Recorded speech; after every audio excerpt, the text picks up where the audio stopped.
sociales, política, economía, internacionales, ciencia, cultura, salud, medio ambiente, temas de actualidad, relieves. Ayer fue noticia, hoy es tema de reflexión y análisis.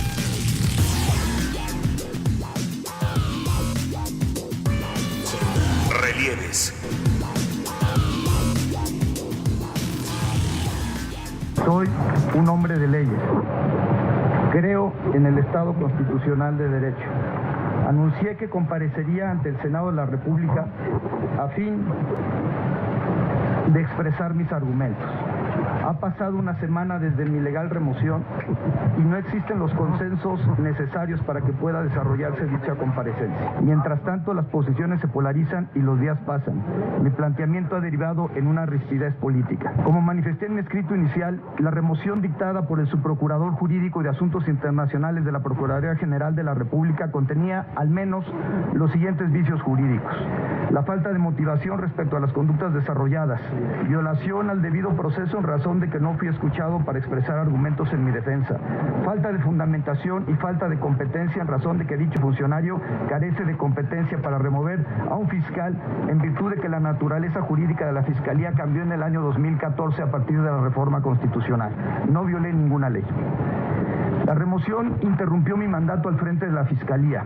Los resultados me permiten caminar con la frente en alto. Con estas palabras, Santiago Nieto Castillo, extitular de la Fiscalía Especializada para la Atención de Delitos Electorales, desistió continuar en el Senado con el proceso de objeción de su remoción como titular de la FEPADE, decisión que fue tomada por Alberto Elías Beltrán, encargado de despacho de la Procuraduría General de la República. La destitución de Nieto Castillo provocó una crisis en la Cámara Alta, donde legisladores del PRI y del Partido Verde respaldaron la decisión de Alberto Elías, mientras que la oposición del PAN, PRD y PT Morena rechazó la remoción al considerar que se trataba de una decisión del Ejecutivo Federal para frenar las investigaciones que Santiago Nieto llevaba a cabo con relación a las elecciones presidenciales de 2012.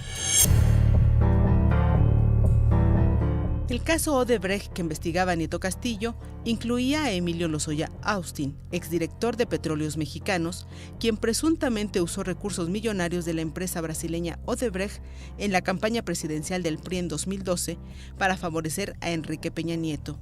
Los nexos Odebrecht-Lozoya han sido consignados por medios brasileños al difundir las declaraciones de los directivos de Odebrecht y sus filiales, quienes ahora fungen como testigos protegidos en el mayor caso de corrupción registrado en América Latina.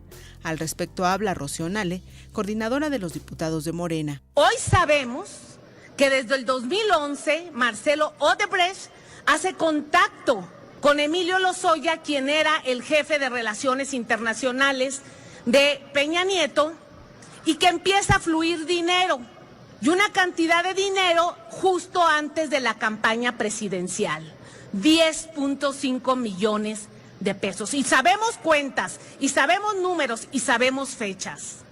Pero también hoy sabemos que Braskem, la filial de Odebrecht, la que hizo el complejo enfrente de los complejos de Pemex que hoy están semiparalizados, casi chatarrizados, entregó 1.5 millones de dólares para la campaña de Peña Nieto. Necesitamos que regrese el fiscal porque estaba haciendo bien su trabajo, porque traía una investigación y porque el caso es gravísimo, es un escándalo internacional. Para diversos analistas y representantes de organizaciones civiles, el cese de Santiago Nieto Castillo envió una pésima señal en el combate a la corrupción. Y es que Alberto Elías, encargado del despacho de la PGR, dio al menos 3 versiones distintas para justificar la remoción. Falta al código de conducta, filtración de información confidencial y violación al debido proceso. Sin embargo, estas condenas a su actuación no se observaron en 2015, cuando el ahora exfiscal de la FEPADE investigó por delitos electorales a Arturo Escobar, líder del Partido Verde, donde su proceder fue el mismo y no recibió observaciones. Ante esta crisis política, Santiago Nieto Castillo anunció que desde el ámbito jurídico combatirá su ilegal remoción, al tiempo que buscará fortalecer a la FEPADE. Mi convicción es combatir la ilegal remoción en términos jurídicos. Sin embargo, en el plano de la responsabilidad, entiendo que me corresponde hacer otra cosa. Como hombre de instituciones, reitero que lo importante en este momento es la defensa de la FEPADE como una institución capaz de perseguir delitos en materia electoral en forma eficaz. Se demostró durante estos 2 años la eficacia en la persecución de los delitos electorales y la transformación del modelo para empezar a investigar temas relacionados con el condicionamiento de programas sociales, el peculado electoral o el uso del financiamiento a las campañas electorales. Esto no es un tema menor, implica un fortalecimiento institucional e implica tener una institución que pueda funcionar para los objetivos para los cuales fue diseñada. Soy un hombre de Estado, no me presto a juegos políticos, ni exhibiciones, ni linchamientos públicos. No pongo mi interés particular sobre el interés de la institución. Hago un exhorto para retomar la civilidad en el debate político de México. Esta noche de Relieves abordaremos el caso FEPADE, corrupción, impunidad o prevalencia del Estado de Derecho. Esperamos sus preguntas y comentarios. Háganlos llegar a la multilínea 4155-1060 o en nuestras redes sociales, en Facebook, Relieves 1060 AM y en Twitter, @relieves. ¿Qué tal? Muy buenas noches. Le damos la más cordial de las bienvenidas a Relieves, este espacio que semana a semana hacemos llegar a ustedes a través de Radio Educación. Esta noche les saluda con gusto Víctor Bárcena. Les invito a que participen haciéndonos llegar sus comentarios y preguntas. Tenemos un teléfono multilínea 4155-1060.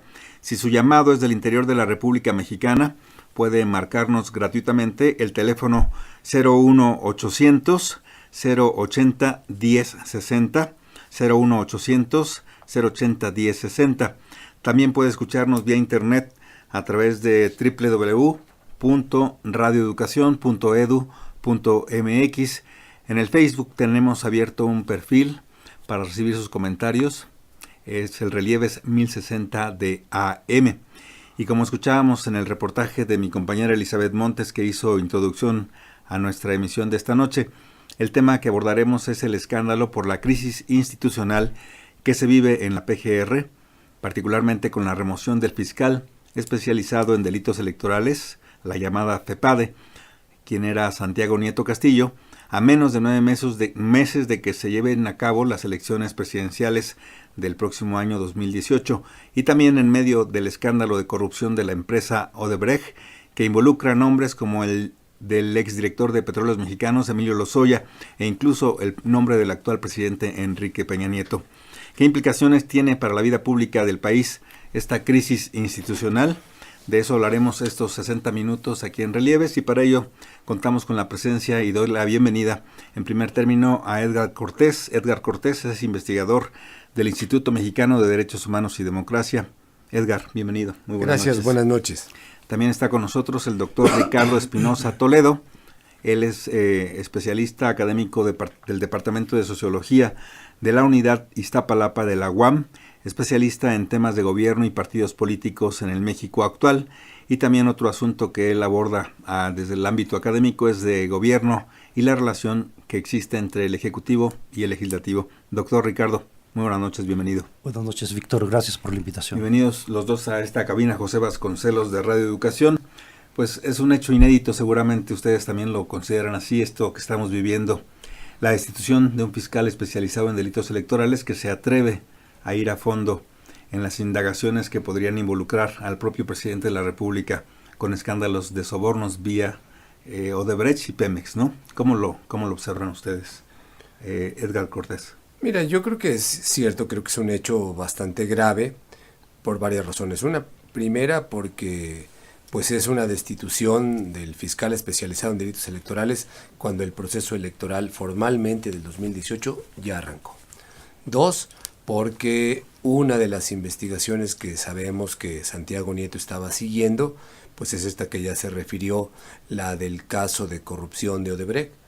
Y creo que ahí llama la atención porque esta empresa, que está presente en muchos otros países de América Latina, donde se ha empezado a construir evidencia y acusaciones en contra de la empresa por temas de corrupción, pues en México hasta la fecha no pasa nada, ¿no? Y Santiago Nieto tenía abierta una investigación al respecto.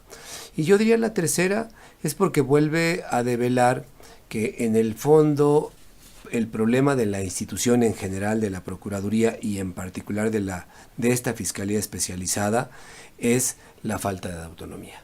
No hay que olvidar que hasta la fecha el Procurador General de la República sigue siendo parte del Ejecutivo. El Ejecutivo tiene injerencia y participación en su nombramiento y los fiscales especializados están por debajo del Procurador. ¿Y eso qué significa? Pues que no existe autonomía. Si pensamos en la autonomía como en la garantía que tenga la institución y cada uno de los ministerios públicos, que cuando realiza sus investigaciones está protegido contra presiones internas o externas para avanzar. Y aquí lo que vimos es que la presión interna finalmente impidió que pudiera seguir en el cargo y seguir adelante con esta investigación sobre Odebrecht, entre otras cosas, ¿no? Claro que sí. Doctor Ricardo Espinosa, su primer acercamiento al tema. Sí, claro, la destitución de un fiscal en este caso viene a acrecentar la falta de credibilidad que hay en las instituciones. Particularmente ahora, pues en el organismo encargado de la justicia electoral, que es uno de los temas más peor atendidos por la justicia electoral. Y en efecto, el hecho de que el proceso electoral esté en curso, pues plantea una situación bastante grave para el conjunto institucional, porque todavía ni siquiera sabemos cuál es la verdadera causa de la remoción. Primero se decía que porque se había portado mal, es decir, fallas en la conducta. Que violó el código de conducta de la institución. Exactamente, el código de conducta de la institución, lo cual pues carece de fundamentos en razón de la crisis que vive la Procuración de Justicia en México, ¿no? Como lo muestra un estudio que acaban de hacer algunas instituciones, que apareció muy recientemente. Y si de código de conducta se tratara, pues creo que hay muchos que tendrían que estar... A lo mejor hubieran tenido que asesinar a Tomás Herón por el caso Ayotzinapa, ¿no? Por tanta violación que realizó en todas las indagaciones ministeriales, ¿no? Si ese fuera el argumento real. Si ese fuera el argumento real. Uh-huh. Y después se dijo que porque había violentado el principio de secrecía que corresponde a investigaciones que estaban en proceso, pero el encargado del despacho, digamos, no se refirió directamente al caso Odebrecht y a la entrevista que le dio a un periódico de circulación nacional, sino que dijo que era por el tema de los candidatos independientes, que en realidad del cual no existe ninguna información. En fin, se viene a tocar una fibra sensible de la vida institucional mexicana. Se golpea en un aspecto, en un ámbito en el que hay una gran tarea pendiente, un ámbito en el que lo fundamental está por atenderse y por resolverse, y en un momento en el que hay una fuerte crispación entre las fuerzas políticas nacionales, de modo que esto no contribuye a nada positivo. Queda la impresión de que se trata más bien de una persecución política, es decir, una vez más del uso de la Procuración de Justicia para fines políticos, y esto enrarece mucho no solo la vida institucional, sino el proceso electoral que ya está en curso. Claro. Edgar Cortés, en tu tercer argumento que mencionabas inicialmente era el asunto de que realmente no hay una autonomía de la Fiscalía porque depende del Procurador. Por eso es importante recordar, no sé si estaba ya toda la idea de transformar la Procuraduría en Fiscalía General de la Nación y generar más independencia. ¿También está afectado todo este proceso? Pues yo diría no está afectado porque el proceso en realidad está trunco. O sea, en febrero de 2014 se publicó y entró en vigor esta reforma de convertir la Procuraduría General de la República en una fiscalía autónoma, como parte de lo que fue en aquel entonces la reforma político-electoral, la última que tuvimos, ¿no?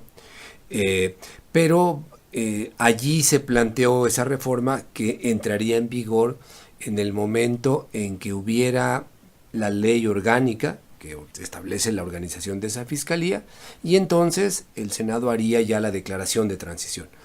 El tema es que hasta la fecha no tenemos esa ley orgánica.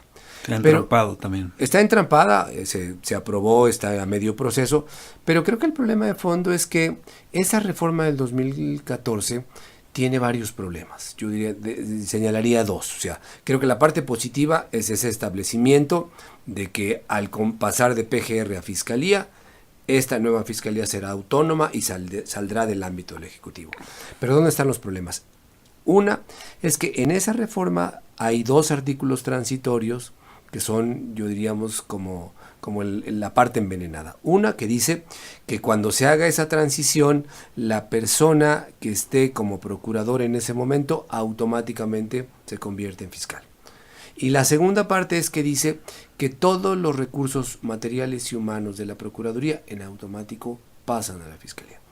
Y esto tiene dos problemas. El primero es que en esa transición o en ese pase automático, pues el asunto es que,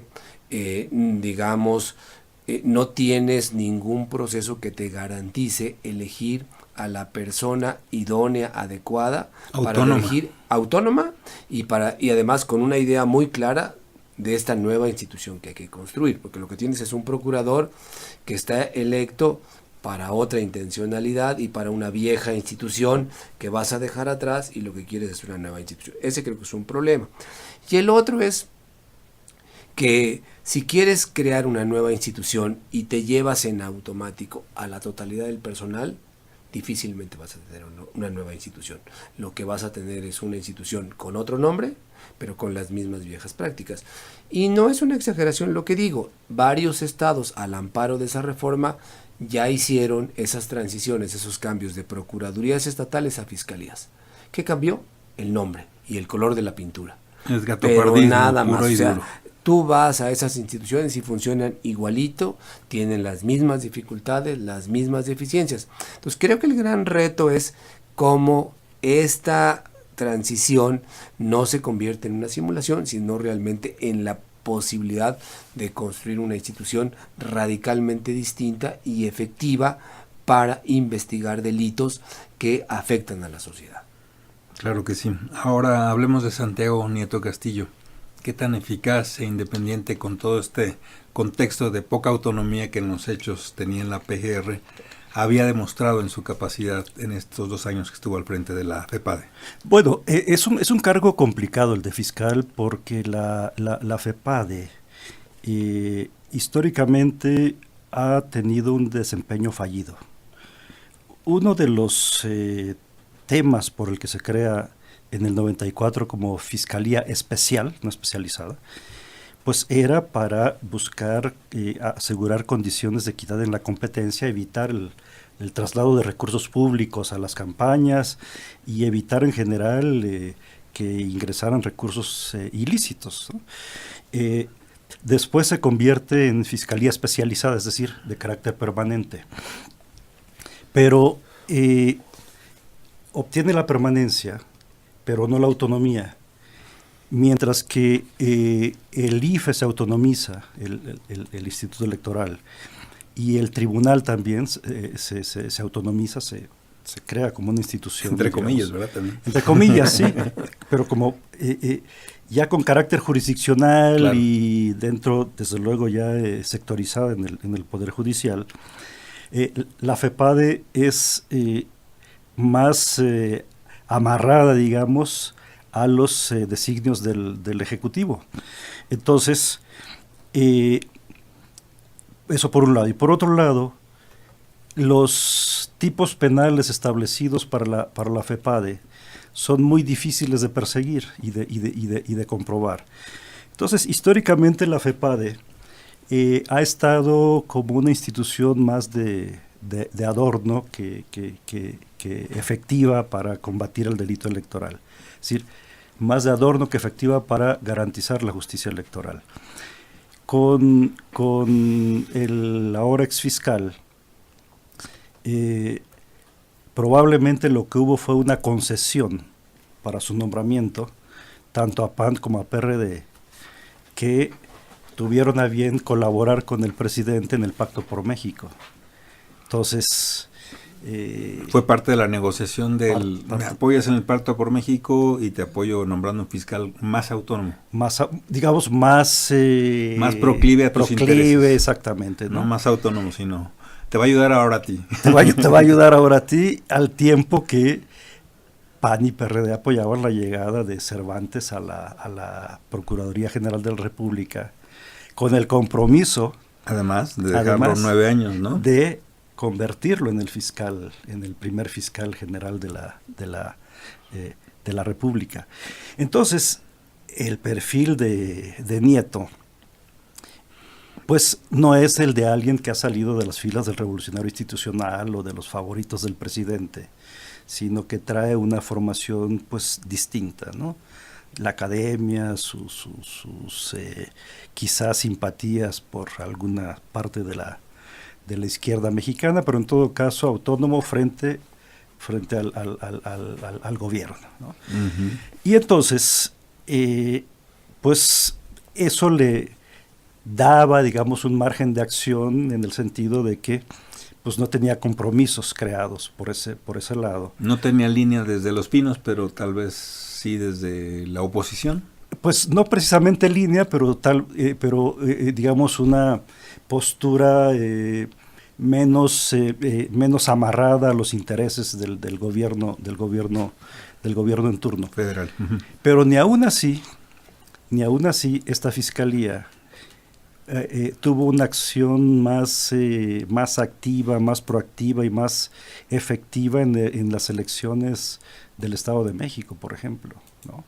Donde pues todos los funcionarios públicos federales iban allá con el argumento de pues distribuir recursos o de impulsar campaña sus áreas, pero que en realidad era hacer campaña abierta. Claro. Los recursos de Sedesol puestos a disposición y en fin, incluso respaldo de gobernadores de los estados que llegaban también ahí, que tenían su territorio establecido, digamos, o distribuido para hacer campaña. Y ¿dónde estaba la FEPADE? Entonces, es cierto que el perfil del titular ayuda, pero también es cierto que la estructura, el diseño y la ubicación de esta fiscalía la restringen a un punto tal en el que, como en este caso, si el titular toca fibras sensibles, es decir, aquellas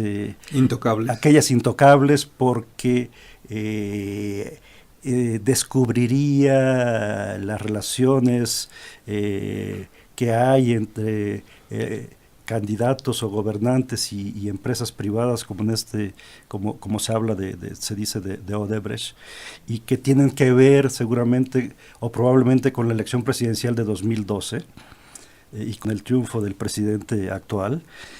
Pues entonces el Ejecutivo tiene la atribución de echarlo del cargo. Es decir, hay un punto en el que esta estructura vuelve a fallar, digamos, ¿no? Es decir, vuelve a quedar en una posición en la que finalmente tiene las mismas deficiencias que de todo aquello, las deficiencias que tiene el sistema jurídico mexicano, y en las que incluso puede haber muy buenas leyes, pero que hay un límite establecido por los intereses políticos en el que se le puede poner freno a cualquiera. Claro. Edgar Cortés, ¿tú cómo viste el trabajo que venía desempeñando? Mira, Santiago Nieto Castillo? Yo diría que dos cosas. Una, es cierto, creo que el problema es o valdría la pena preguntarnos, ¿es un problema de personas o es un problema de instituciones? Y yo digo que es un problema de instituciones, porque incluso personas que podrían venir con un relativo buen nombre por su trayectoria académica previa, llegan a una institución que está diseñada y que está organizada para no ser funcional. Uh-huh. O sea, la Procuraduría General de la República, en general, como todas las procuradurías de este país, no tienen capacidad de investigación. Claro. Y mucho menos tienen capacidad de investigación de lo que se llama delincuencia compleja. O sea, hablar de delitos electorales, no estás hablando de alguien que se robó un celular. Claro. Estás hablando de una red de complicidades desde entre el propio gobierno, desde el más alto nivel del gobierno hasta los operadores de terreno, que reparten dinero, dádivas, hacen coerción, en fin, para obtener, a fin de cuentas, un triunfo electoral y para hacer circular enormes cantidades de dinero por fuera del dinero oficial para ganar una elección. Entonces, lo que tienes que tener es un equipo de investigadores capaces de construir una identificación de esa red, de esos vínculos, de esa circulación del dinero ilegal. De eso es de lo que estamos hablando. Yo digo, creo que Santiago Nieto intentó ir en ese distrito. Tenía buenas intenciones. Tenía una intención y una posibilidad. Pero no un entramado institucional. Pero no un entramado, porque lo que dices, efectivo. lo que requieres entonces en pues un equipo de investigadores que lo que haga es inteligencia financiera, ¿no? Que eso es lo que haga, que sea capaz de construir esos vínculos de relación, que sea capaz de mapear todas esas posibilidades, ¿no? Se decía hace años, cuando empezó la Fiscalía de Delitos Electorales, que en el origen lo único que investigaba era la emisión de credenciales del IFE para los centroamericanos. A eso se dedicaba, o sea, algo absolutamente intrascendente. Pero estos asuntos finalmente no los investigaba. En parte porque muchos de ellos no lo querían, pero en parte creo que por esta dificultad. Por eso me parece que sin dejar de ver a la persona, creo que el debate en el fondo está en este tema de la institución. Y volvemos a esta posibilidad cuando destituyen a Santiago Nieto en la reforma del 2014, con este planteamiento de la autonomía de la Fiscalía, se abre se le da al Senado la facultad de que pueda objetar la destitución de los fiscales especiales. Y entonces era la primera vez que se iba a ejercer esta facultad. ¿Por qué? Porque la idea de la autonomía tiene dos extremos. Uno, el nombramiento. ¿Cómo haces un nombramiento de calidad para elegir a la mejor persona? Y el otro es la posibilidad del despido, digámoslo así, que no sea arbitrario, sino que tenga reglas claras, que tenga debido proceso, es decir, que alguien acusa, la persona acusada tiene derecho a defenderse y al final tienes un órgano autónomo que decide sobre eso, pero que además decide de manera pública por qué decide lo que decide y te da razones y justificaciones. Y eso finalmente, ese entramado es lo que no existe. De hecho, yo diría, por eso mismo no tenemos fiscal anticorrupción. O sea, porque aunque se propuso a partir del año pasado este otro fiscal especializado de combate a la corrupción como parte del Sistema Nacional Anticorrupción, no lo tenemos. ¿Por qué? Porque otra vez no hay condiciones para elegirlo. Y si lo elegimos, pues va a ir al fracaso, porque no va a tener posibilidades de combatir la corrupción, a menos que queramos que combata la corrupción de algún funcionario de último nivel, que yo digo es importante, pero en realidad lo que nos importa son esas grandes estructuras donde se mezcla el interés político de todos los niveles, empezando por los más altos, para obtener fines ilícitos. No estamos preparados como país, falta voluntad política para llegar a esos niveles de realmente dejar un poco de fingir en el deber ser y en los hechos conformar instituciones que realmente resuelvan de fondo los problemas. Bueno, en el caso de la FEPADE, digamos que no cumple la función que está llamada a cumplir, pero sí había servido como paraguas, como protector, como órgano que de algún modo hacía ver que después de todo los dineros ilegales pues no eran un problema, digamos, ¿no? Para nadie, porque se seguían circulando. O sea que, de algún modo, le había servido a los partidos políticos para al menos dar la imagen de que no abusaban tanto de esos recursos ilegales. Y algo que ilustra muy bien esa ubicación pues deficiente de la FEPADE, ustedes recordarán los casos de Pemex Gate y de los amigos de Fox. ¿Cómo se resolvió todo eso? Pues cerrando el expediente y haciendo como si no hubiera pasado nada, precisamente porque pues Fox no iba a perseguir a sus amigos y a Pemex pues se lo hizo compadre, ¿no? Es decir, se volvió uno de los bastiones que utilizó de apoyo durante su presidencia. Entonces, ahí están los límites de estos organismos, de estas entidades. A final de cuentas, no se construyeron con el diseño adecuado para efectivamente perseguir los delitos electorales. Ahora, ¿qué pasa con el sistema jurídico? ¿Qué pasa con la Procuración de Justicia? Bueno, tenemos una situación crítica, ¿no? en todos los sentidos. No hay acciones transparentes, aunque la ley habla del debido proceso, el debido proceso solo se recurre para sancionar a alguien que estorba, no para garantizar efectivamente el apego a los procedimientos legales.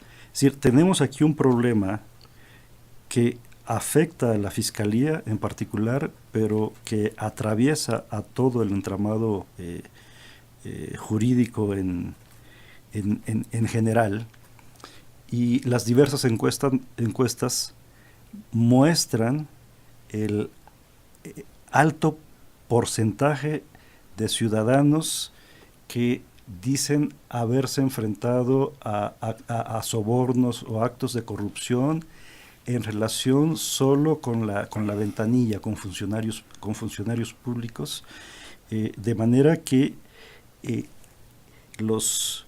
el sistema legal, las leyes y los órganos encargados de asegurar la vigencia de la ley han fallado en su cometido. Hay un descrédito generalizado de las instituciones, ¿no? Así es. Tú hacías la pregunta, creo que muy pertinente, de si no estamos preparados como país o si es un asunto de falta de voluntad política. Yo diría que es un asunto hasta ahora de voluntad política. Ya el doctor refería el resultado de que la semana pasada, el 25 de octubre, se presentó de la Consulta Nacional sobre Procuración de Justicia. Es una consulta que originalmente el anterior, el ahora ex procurador Raúl Cervantes, en febrero pasado, propuso y le pidió al Instituto de Investigaciones Jurídicas de la UNAM y al CIDE que la hiciera. Era parte de un proyecto que él tenía de homologar el funcionamiento de la justicia penal en todo el país. Entonces, el resultado de la reforma se presenta paradójicamente días después de que él ya había renunciado. Pero esta consulta vuelve a reiterar estas problemáticas: falta de credibilidad en la institución, enormes índices de impunidad, falta de capacidad de investigación, en fin. Y entonces ese creo que es parte del problema. Creo que en el fondo lo que también este resultado dice es falta de una visión sistémica e integral.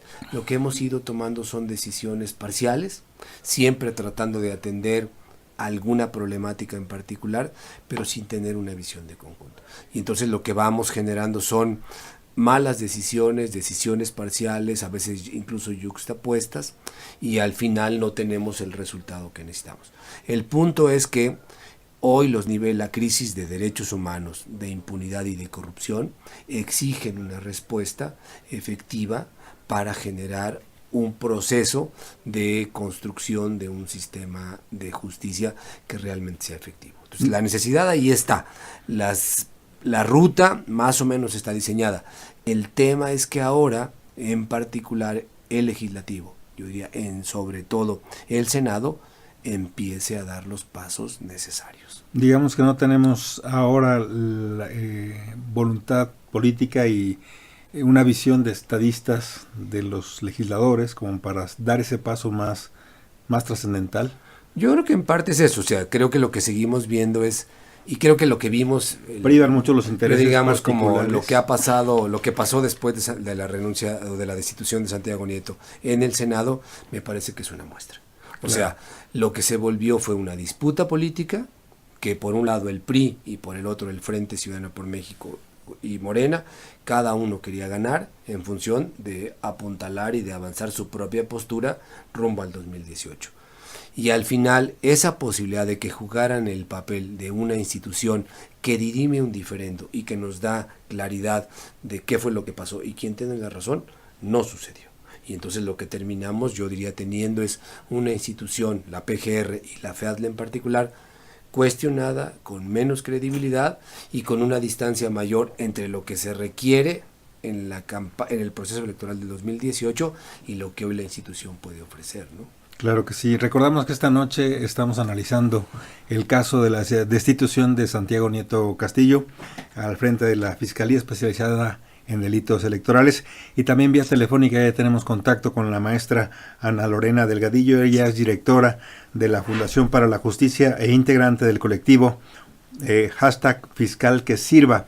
Ana Lorena, muy buenas noches, te escuchamos con tu impresión sobre este asunto. ¿Qué te parece esta coyuntura que vive la PGR con esta remoción que se hizo del fiscal especializado en delitos electorales? ¿Tú qué piensas?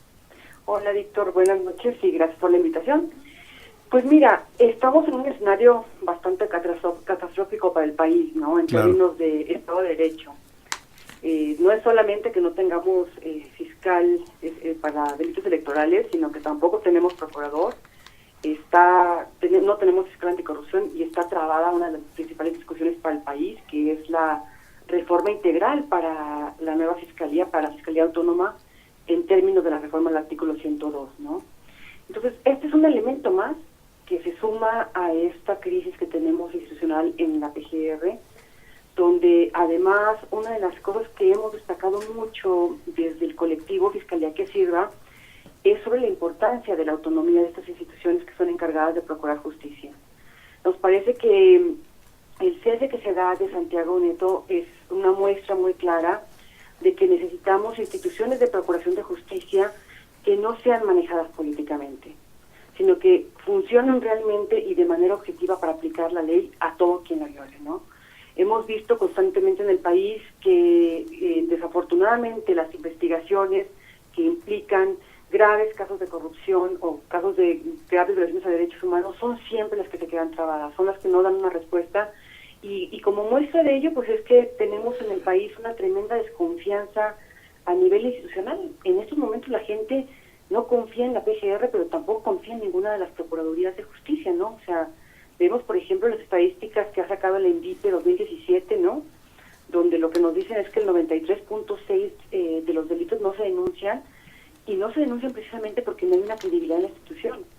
Entonces, frente al 2018 y frente a las investigaciones que se están llevando a cabo, o que creíamos que se están llevando a cabo, por ejemplo, por el caso de Odebrecht, la salida de Santiago Nieto dejó un grave vacío. No sabemos si estas estaban llevando, cómo se estaban llevando, cuál va a ser la conclusión, y el mensaje que queda es un mensaje pues desolador para la sociedad, porque nos hubiera gustado, yo creo que simplemente que Santiago hubiera dado la lucha, ¿no? A la lucha en el Senado podía decir qué es lo que estaba pasando y por ir a explicar pues cuáles son los argumentos que él tenía para defenderse frente a este cese que nos parece a todas luces que rompe con el Estado de Derecho que hizo el subprocurador que está encargado de la Procuraduría, ¿no? Y sin embargo, ahí queda ese vacío. Lo que esperaríamos es que el Senado actúe más allá de la petición de Santiago Nieto de que el procedimiento sea frenado. Este tipo de procedimientos son procedimientos de instituciones, no son procedimientos de personas, y el Senado tendría que dar curso a escuchar tanto al subprocurador de asuntos jurídicos que está como procurador interino en la PGR y a Santiago Nieto para saber qué fue lo que pasó y que tengamos una explicación clara de si las cosas se hicieron apegadas a derecho o no, para lograr superar este tema que nos tiene en este momento trabado de saber si se procedió conforme a derecho o si no se procedió conforme a derecho, si fue una decisión política más tomada en el país. Por lo pronto, Santiago Castillo ya de algún modo botó la toalla y dice que ya no le interesa regresar al cargo. Desde la sociedad civil, ¿qué es lo que esperaríamos entonces que definan los senadores? Pues precisamente eso, es que no es un tema personal. Nosotros consideramos que este es un tema de instituciones y que más allá del deseo de él, de que el Senado inicie el procedimiento, el Senado tiene la obligación de hacerlo. El Senado tiene la obligación de valorar si la decisión tomada por el procurador interino fue correcta o no, si existen las bases para que lo haga, porque si no, quien pierde es la institución y quien pierde es el país. Porque pareciera que todo quedaría como un arreglo político donde no sabemos qué fue lo que llevó a Santiago Nieto a decir, pues ya no quiero continuar. La carta que él hace pública es una carta que tampoco nos deja muchos elementos. Lo que nos dice es que no hay condiciones, pero no nos dice por qué no hay esas condiciones. Nos habla de un manejo político, pero no sabemos hasta qué punto ese manejo político está influyendo, ¿no?, en las investigaciones que le está haciendo. Entonces, estos puntos se tienen que aclarar. Nos parece que este es un deber del Senado, el continuar con el procedimiento y clarificar si había o no razones para tener un cese, que explica el procurador interino por qué antes de haber dado esta remoción no se iniciaron los procedimientos ante la visitaduría, ante el órgano de control interno, para primero que él contara también con este derecho de defensa para poder presentar pruebas, para poderse defender, y que nos expliquen también si un procurador interino puede hacer esto. Esto es otra gran pregunta, ¿no? Claro. De acuerdo a las reglas establecidas, esta es una facultad del procurador. También es cierto que la ley orgánica de la Procuraduría establece que el subprocurador de Asuntos Jurídicos toma el cargo como procurador una vez que se queda, vacío el cargo, pero la pregunta es si un procurador interino puede hacer una remoción de un fiscal especial que fue nombrado por el Senado, donde se supone que hay candados especiales. Claro que sí. Es decir, estaríamos exigiéndole a los senadores que hacen la ley, que respeten ellos mismos la ley y que respeten los procedimientos de control en torno a los nombramientos de este tipo de cargos. Sí, claro que sí. Como te digo, esto trae en relevancia lo que hemos venido diciendo. Las procuradurías no pueden estar sujetas al poder político. Es muy necesario, y esto lo hemos impulsado, como tú bien lo sabes, desde el dictamen ciudadano presentado por Fiscalía, que sirve por Vamos por Más al Senado y a la Cámara de Diputados, donde hemos insistido no solamente en que es necesario mejorar el perfil de quien está a cargo de la Fiscalía, mejorar el procedimiento, pero también mejorar todas las reglas de operación, es decir, mejorar el mecanismo institucional bajo el cual debe funcionar la propia PGR. Esto ya lo tienen los senadores. Estas son de las grandes reformas políticas y de justicia que está esperando el país, y esperaríamos que tomen las cartas cuando la situación está tan grave en términos de impunidad y de graves violaciones, y cuando tenemos tanta desconfianza en la ciudadanía. Tenemos también cuestiones económicas que se están viendo afectadas por la falta de credibilidad en las instituciones, y nos parece que el camino hacia realmente contar con una fiscalía que dé una respuesta a la impunidad y la corrupción es el camino que tiene que seguir México para fortalecer el Estado de Derecho. Bien, pues te agradecemos muchísimo, Ana Lorena Delgadillo, tu aporte a esta discusión esta noche aquí en Relieves. Muchísimas gracias. Muchas gracias. Hasta luego. Seguimos aquí en Relieves, vamos a un pequeño espacio donde escucharemos la intervención de otros reportes de nuestra compañera Elizabeth Montes. El combate a la corrupción, la consolidación de la transparencia y la fiscalización siguen como los grandes pendientes de nuestro país. Si bien las organizaciones civiles empujan para que estos aspectos se fortalezcan, la realidad es que desde el mismo régimen se ponen en riesgo y son amenazados. Mauricio Merino, profesor del Centro de Investigación y Docencia Económica y uno de los impulsores del sistema anticorrupción, advierte que casos como el de la FEPADE o la falta de acuerdos para elegir a un fiscal general de la nación obedecen a presiones políticas. Esas instituciones han venido siendo o presionadas o vulneradas o de plano capturadas por esta mecánica de la que estoy hablando. Creo que eso es lo que estamos viendo ahora de manera muy plástica, muy concreta, en el caso de la todavía PGR. El día de hoy, mientras conversamos, se nos ha quedado no solo sin procurador y por lo tanto sin un acuerdo suficiente para tener un fiscal general de la República a partir del 2018, es que ya no tenemos tampoco un fiscal para atender delitos electorales y no tenemos un fiscal para atender delitos derivados de hechos de corrupción. Se nos descabezó la PGR. Entonces tenemos problemas en la cabeza, se nos descabezó la PGR, se nos descabezaron las fiscalías especializadas y tenemos problemas abajo, en la estructura misma, en el sistema de procuración de justicia, como han acreditado recientemente estas instituciones, incluso a petición de la propia PGR. Esto es, estamos en el peor de los mundos posibles. Para el también exconsejero electoral, la remoción de Santiago Nieto Castillo al frente de la Fiscalía Especializada para la Atención de Delitos Electorales es una decisión que afecta el futuro de la sociedad mexicana. No está clara la razón por la que ha sido destituido este señor, Santiago Nieto. No parece ser sino una disputa entre la propia clase política en función de las investigaciones que Santiago Nieto había venido encabezando. Se va a definir una parte de nuestro destino, no el de Santiago Nieto. Esa es justamente la inflexión que tenemos que aprender a tomar. Estas personas no actúan solas, actúan o deben actuar a nombre de la sociedad en su conjunto. Y esa es la gran batalla que tenemos por delante. Mauricio Merino también advierte que la sociedad no debe claudicar en su respaldo a los sistemas anticorrupción. De lo contrario, las prácticas autoritarias y la opacidad no podrán arrancarse del corazón del régimen político mexicano.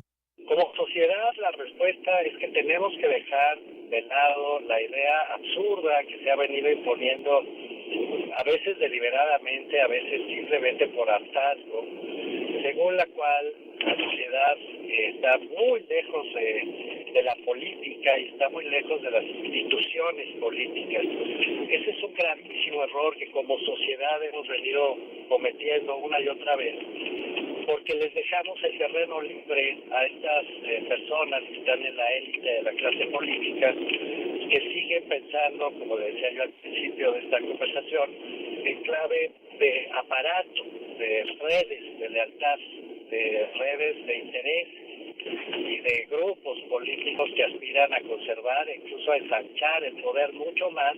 Cada vez que la sociedad se frustra, cada vez que se enoja, cada vez que se desencanta por la vida política, pues no hace más que alejarse y dejarles el terreno libre a estas personas. Esta va a ser una batalla todavía muy larga para México. Continuamos con la discusión en cabina. Esperamos sus comentarios en el 4155-1060 o en nuestras redes sociales en Facebook, Relieves 1060 AM y en Twitter, @relieves.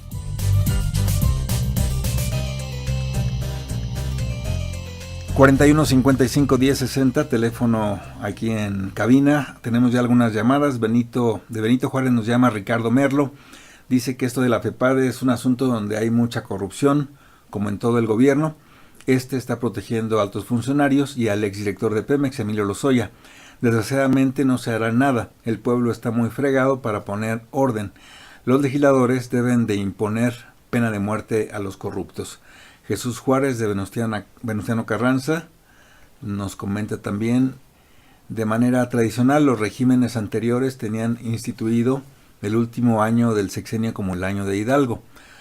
Tontejo el que deje algo. Este régimen ha inaugurado un nuevo procedimiento, el sexenio de Hidalgo. Todos a más no poder se han robado lo que han podido.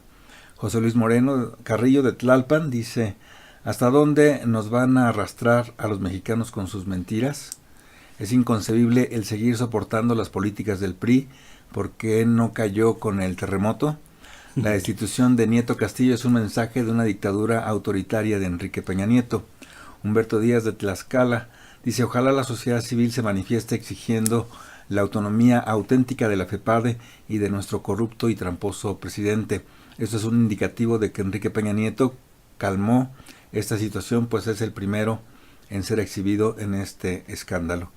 Máximo García, de Venustiano Carranza, dice: saludos a todo el equipo y particularmente a los invitados. La corrupción que impera en el país es grave y da tristeza, lo que se conoce y se sabe.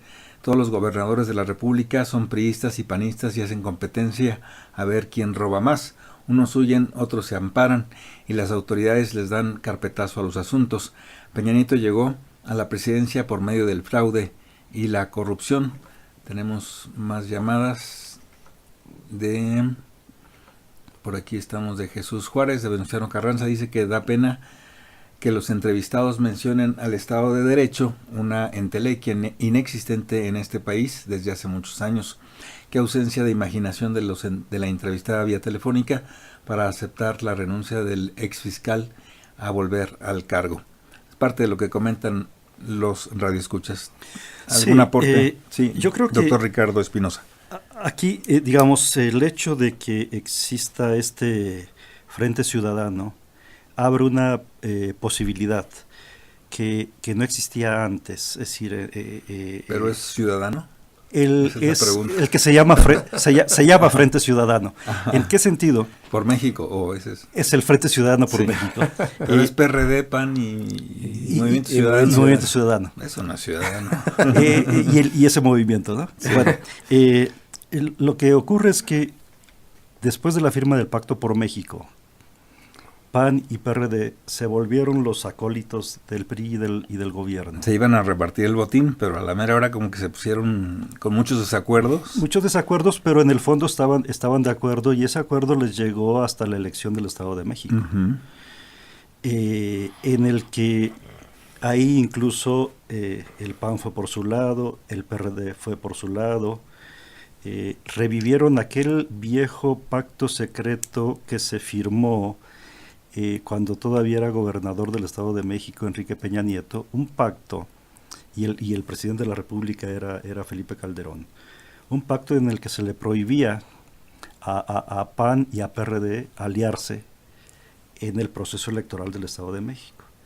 Ese pacto lo revivieron en las elecciones nuevas del Estado de México, de manera que el PAN y el PRD iban por su lado, pero con un añadido: el PRD tampoco podía apoyar a Morena, ¿no? Y entonces se creó un escenario que era muy favorable para el revolucionario institucional. Ese escenario se está acabando, se está modificando, porque a raíz del conflicto de Coahuila, entre otras cosas, tenemos ahora que que en la perspectiva PAN y PRD no van a ir por separado, sino que van a ir en la misma dirección. Y esto ya modifica el escenario. ¿Qué quiere decir esto? Que probablemente PAN y PRD estén recuperando su vocación de oposición. Y como oposición... Coyunturalmente. Momentáneamente. Sí. Pero como oposición podría esto jugar de manera favorable, no solo en la definición de quién va a ser el nuevo fiscal, el nuevo encargado de la FEPADE, sino que sería la oportunidad de una vez por todas definir qué es eso de la justicia electoral y los instrumentos, los medios efectivos para finalmente cumplir con ese propósito.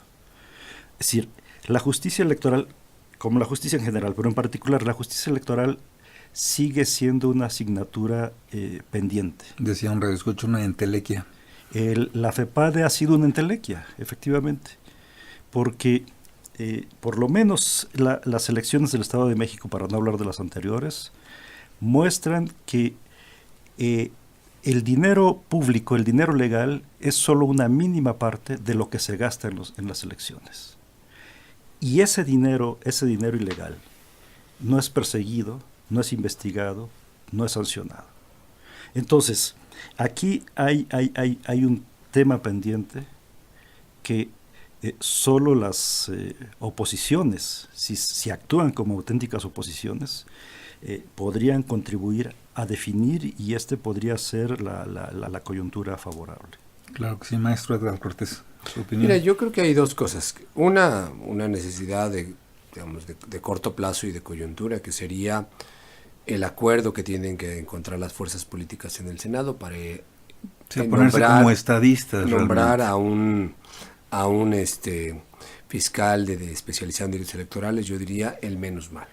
Pero creo que en el fondo la discusión es, otra vez, tenemos que repensar el diseño de la fiscalía en general.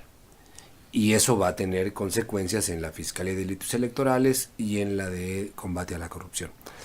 Y en ese sentido, ya Ana Lorena hace rato mencionaba en su llamada que hay un grupo de organizaciones civiles, académicos, defensores de derechos humanos, activistas, que hemos venido haciendo una propuesta de reforma integral al artículo 102 constitucional, básicamente para poner ahí las líneas gruesas de que tendría que caracterizar a una institución que sea autónoma, que tenga capacidad de investigación, que tenga mecanismos de contrapeso al interior de la misma institución, en fin. Y luego, pero esa es solo la primera parte, y eso lo puede hacer el Senado. Ya el Senado conoce la propuesta que hemos hecho, conoce este resultado de la consulta de justicia que se presentó la semana pasada, y entonces lo que falta es que tengan realmente decisión de ponerse a trabajar y a discutir esa propuesta. Les hemos planteado también que lo queremos hacer junto con ellos en un modelo de parlamento abierto, donde los legisladores y la ciudadanía discutamos en una misma mesa la construcción de los contenidos del artículo 102. Segundo momento, una vez que hagamos esto, discusión de la ley orgánica de lo que sería la fiscalía. Y solo en el tercer momento, una vez que esté lo anterior, podríamos discutir el perfil de quién sería el fiscal.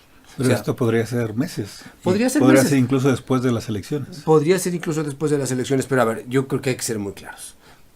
Una propuesta seria, trascendente, de transformación de la justicia, no la vamos a construir en una semana ni en meses. Es un proceso de largo plazo. Pero si no empezamos a hacerlo ahorita, el tema es que no sé cuándo vamos a seguir postergando estos asuntos. Yo creo que hay ese proceso, y por eso yo digo, cuando se discute cuál es el perfil del fiscal o del fiscal anticorrupción, yo digo, si no discutimos a la institución, es una discusión un poco estéril, porque en el fondo siempre vamos a quedar atrapados en los intereses de los partidos políticos. Claro que sí. Tengo unas últimas 2 llamadas, las leo y al final ya tenemos conclusiones de ustedes. El profesor Franco Gutiérrez de Iztapalapa dice que es integrante de los grupos culturales especializados. La actual infraestructura y estructura que sostienen al sistema político mexicano están dinamitando y contaminando a la sociedad. Es urgente que esta sociedad nos integremos en organizaciones no gubernamentales y sin vivir del erario que estén destituyendo el estado actual y por el bien del país. Y Manuel Munguía dice, señoras y señores, tenemos la obligación de arrancarles el registro a esa bola de rateros institucionales del PRI y evitar un nuevo fraude en el 2018 como el que hicieron en el 2012 y así cambiar la forma anacrónica y corrupta de sus acciones, pues no es política ni democracia lo que vivimos en México, ya basta de instituir el fraude electoral. Tenemos 2 minutos para conclusiones. Maestro Ricardo Espinosa Toledo. Sí, yo creo que es necesario hacerse cargo de que se vive una crisis en el tema de la procuración de justicia, una crisis institucional, y que esto debiera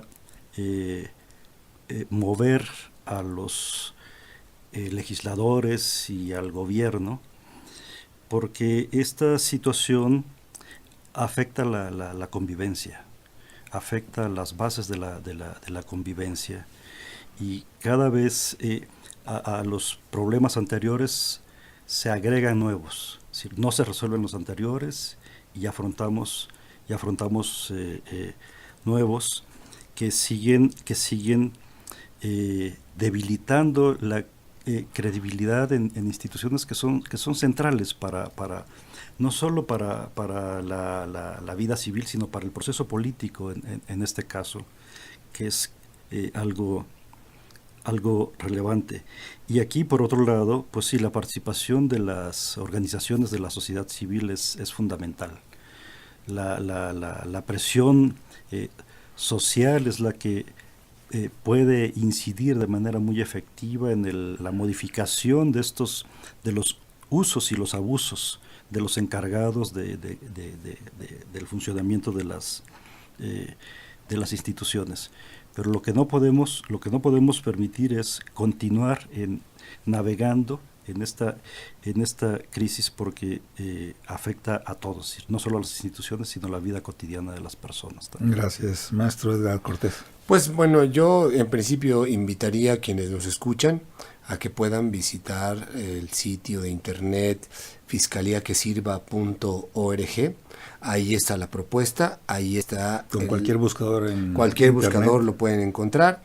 Ahí está la propuesta que hemos planteado, y en los próximos días estaremos haciendo una convocatoria y una invitación a la ciudadanía para que se sumen al respaldo y a la exigencia de que este tema avance y que los senadores y senadoras cumplan la tarea de legislar para el bien de la sociedad y no para el bien propio. Esto del Parlamento abierto es nuevo realmente, ¿no? Es una experiencia que se ha vivido en algunos temas que, insisto, no es que nos escuchen, no es que nos hagan una audiencia, no, es en realidad un proceso de creación del texto legislativo de manera conjunta, pero además de manera pública. Claro. Que la sociedad realmente esté viendo, sabiendo qué se va acordando, y al final el texto que se resulta de ese proceso no sea solo construido por una parte, sino de manera conjunta, como una creación compartida. Pues muchísimas gracias a los dos por haber acompañado esta noche en Relieves. Al contrario, gracias a ti. Gracias. Malo es que los funcionarios todos piensan por igual. Malo es que los funcionarios todos piensan por igual. Estamos esta noche en Relieves participando controles técnicos Raúl Núñez, asistencia de producción Ángeles Hernández, reportaje y musicalización Elizabeth Montes, la producción a cargo de Sósimo Díaz, el guión y la conducción a mi cargo, soy Víctor Bárcenas. Los esperamos la próxima semana.